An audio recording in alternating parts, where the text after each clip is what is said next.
سورہ قمر مکی صورت ہے، ہجرت سے پہلے اس کا نزول ہوا۔ قرآن پاک کی ترتیب کے اعتبار سے اس کا نمبر 54 ہے اور نزول کے اعتبار سے اس کا نمبر 37 ہے، 37۔ اس میں 55 یعنی 55 آیات ہیں اور 3 رکوع ہیں۔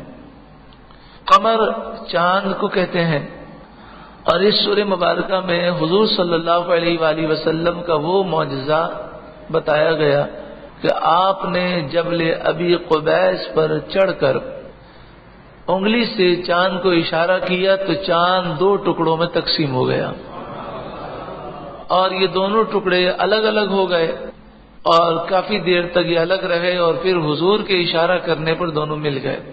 آج سائنسدان یہ کہتے ہیں کہ ہم چاند پر گئے اور چاند کی تصویریں لی ہیں، تو چاند کی جو تصویریں انہوں نے لی ہیں وہ خود اس بات کی تصدیق کرتے ہیں کہ چاند بیچ میں سے اس طرح ہے کہ گویا کہ ٹوٹا ہوا ہو اور اسے جوڑا گیا ہو، جس طرح کوئی پتھر ٹوٹ جاتا ہے اسے جوڑتے ہیں تو لکیر رہتی ہے، تو اس طرح چاند کے اندر آج بھی یہ نشانات موجود ہیں۔ بسم اللہ الرحمن الرحیم، اللہ کے نام سے شروع جو بہت ہی زیادہ مہربان نہایت رحم کرنے والا۔ اقتربت الساعہ، قیامت قریب آ گئی۔ وانشق القمر، اور چاند 2 ٹکڑے ہو گیا۔ وَإِن يَرَوْا آیَةً یُعْرِضُوا، اگر وہ کوئی نشانی دیکھیں تو اس سے منہ پھیرتے ہیں۔ وَيَقُولُوا سِحْرٌ مُسْتَمِرٌ، اور کہتے ہیں یہ تو وہ جادو ہے جو پچھلے لوگوں سے چلا آ رہا ہے۔ وَكَذَّبُوا، اور انہوں نے جھٹلایا۔ وَاتَّبَعُوا أَهْوَاءَهُمْ، اور وہ اپنی خواہشات کے پیچھے چلے۔ کافروں نے یہ مطالبہ کیا تھا کہ ہمیں دکھائیے چاند کو 2 ٹکڑے کر کے۔ یہ مطالبہ اس لیے انہوں نے کیا تھا کہ انہیں کسی نے کہا کہ جو جادوگر ہوتا ہے اس کا جادو آسمانوں میں نہیں چل سکتا، تو انہوں نے کہا یہ معجزہ دکھائیے۔ جب حضور نے یہ معجزہ دکھا دیا تو یہ کہنے لگے یہ جادو ہے، یہ نظر بندی ہے۔ پھر انہوں نے یہ کیا کہ جو قافلے باہر تھے جب وہ واپس آئے تو انہوں نے ان سے پوچھا، تو انہوں نے بھی تصدیق کی کہ فلاں رات ہم نے چاند کو دیکھا تھا، وہ 2 ٹکڑے ہو گیا تھا۔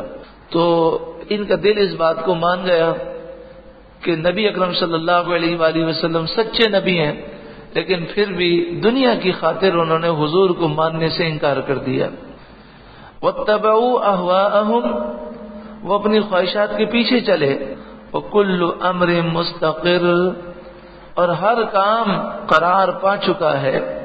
وَلَقَدْ جَاءَهُم مِّنَ الْأَنبَاءِ مَا فِيهِ مُزْدَجَرٌ، بے شک ان کے پاس وہ خبریں آئیں جس میں کافی روک تھی، یعنی اگر وہ اس پہ غور کرتے تو یہ چیزیں انہیں گناہ سے روک دیتی ہیں۔ حکمت بالغہ، انتہا کو پہنچی ہوئی حکمت۔ فما تغنی النذر، پھر کیا کام دیں ڈر سنانے والے، یعنی جب انسان کا دل ہی سیاہ اور کالا ہو کر مر جائے تو نصیحتوں کا اس پر اثر نہیں ہوتا۔ فتول عنہم، تو اے محبوب آپ ان سے منہ پھیر لو۔ یوم یدعو الداعی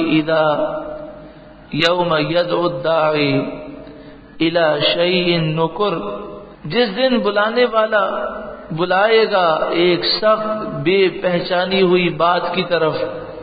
جب سور پھونکی جائے گی اور دوسری سور ہوگی، تم قبروں سے نکلو گے، تو قیامت کے میدان میں جمع ہونا بڑا بھاری ہوگا۔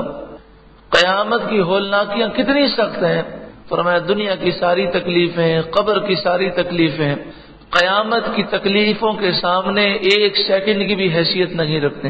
خش عن ابصارہم، شرمندگی اور ندامت سے آنکھیں جھکائے ہوئے۔ یخرجون من الاجداث، اپنی قبروں سے وہ نکلیں گے۔ کأنہم جراد منتشر، گویا وہ ٹڈیاں ہیں جو پھیلی ہوئی ہیں۔ مہطعین الی الداعی، بلانے والے کی طرف وہ لپکتے ہوئے نکلیں گے، یعنی نکل کر وہ رب کے دربار کی طرف بھاگیں گے۔ انہیں اپنے جسم پر اختیار نہ ہوگا، آواز میں وہ ہیبت ہوگی کہ وہ رک نہ سکیں گے۔ یقول الکافرون ھذا یوم عسر، کافر کہیں گے آج کا دن تو بڑا سخت دن ہے. کذبت قبلہم قوم نوح، ان سے پہلے قوم نوح نے جھٹلایا. فکذبوا عبدنا، انہوں نے ہمارے خاص بندے حضرت نوح کو جھٹلایا. وقالوا، اور وہ بولے، مجنون وازدجر، یہ تو مجنون ہے. اور انہوں نے حضرت نوح کو جھڑکا، آپ کی توہین اور بے ادبی کی. فدعا ربہ، 950 برس تک وہ تبلیغ فرماتے رہے، کفار باز نہ آئے. تو انہوں نے اپنے رب سے دعا کی، انی مغلوب، اے مالک میں مغلوب ہوں، فانتصر، تو میرا بدلہ لے. ففتحنا ابواب السماء، تو ہم نے آسمان کے دروازے کھول دیے. بماء منہمر، زور کے بہتے پانی سے. 40 دن تک آسمان سے پانی بہتا رہا، بارشیں ہوتی رہیں اور تیز بارشیں ہوئیں. وَفَجَّرْنَا الْأَرْضَ عُيُونًا، اور زمین چشمے کر کے بہا دی، ہر جگہ سے چشمے پھوٹ پڑے اور زمین کا پانی باہر آ گیا. فَالْتَقَى الْمَاءُ عَلَى أَمْرٍ قَدْ قُدِرَ، تو دونوں پانی مل گئے اس مقدار پر جو مقرر کی گئی تھی. وہ مقدار کیا تھی؟ اتنا پانی بلند ہوا کہ زمین کے جتنے اونچے اونچے پہاڑ تھے وہ پانی میں ڈوب گئے. وَحَمَلْنَاهُ، اور ہم نے نوح علیہ السلام کو سوار کیا. عَلَى ذَاتِ أَلْوَاحٍ، اس کشتی پر جو تختوں والی تھی. وَدُسُرٍ، اور کیلوں والی تھی. تجری بِأَعْيُنِنَا، ہماری نگرانی میں، ہماری نگاہ کے روبرو وہ بہتی. جزاء لمن کان کفر، جس کے ساتھ کفر کیا گیا، یعنی نوح علیہ الصلوۃ والسلام کا جو انکار کیا گیا، تو اللہ تعالیٰ نے انہیں تبلیغ دین کا صلہ عطا فرمایا. کیونکہ جو نیکی کی دعوت دیتا ہے اسے حقیقی صلہ تو آخرت میں ملے گا، لیکن دنیا میں بھی اس پر کرم اور رحمتوں کی مزید بارشیں نازل ہوتی ہیں. وَلَقَدْ تَرَكْنَاهَا آیَةً، اور ہم نے اس کشتی کو نشانی بنا کر باقی رکھا، اور یہ کشتی صدیوں تک موجود رہی. فَهَلْ مِن مُدَّكِرٍ، تو ہے کوئی نصیحت حاصل کرنے والا، دھیان کرنے والا. فَكَيْفَ كَانَ عَذَابِي وَنُذُرِ، تو کیسا ہے میرا عذاب اور میرا ڈر سنانا کیسا ہے.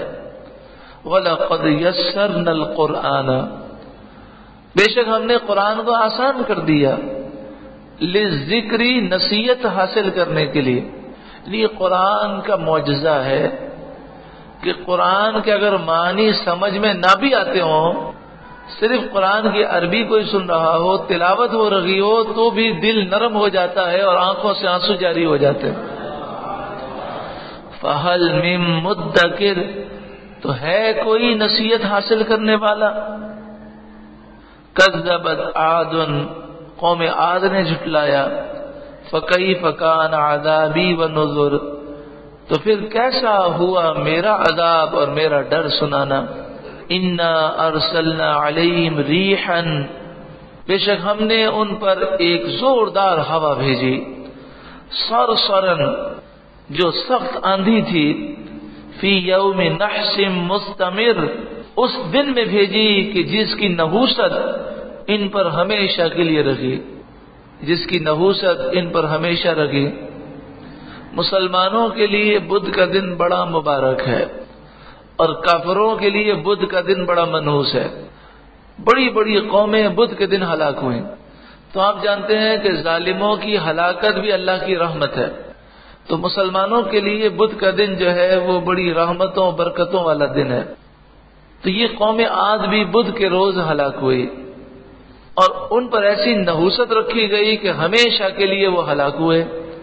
یعنی وہ ایسے ہلاک ہوئے کہ عالم برزخ میں بھی اللہ کے عذاب میں گرفتار ہیں اور کل بروز قیامت بھی اللہ کے عذاب میں گرفتار ہوں گے اور پھر جہنم میں جائیں گے. تنزع الناس، وہ لوگوں کو اوپر اٹھا کر یہ ہوا ایسا زمین پر مارتی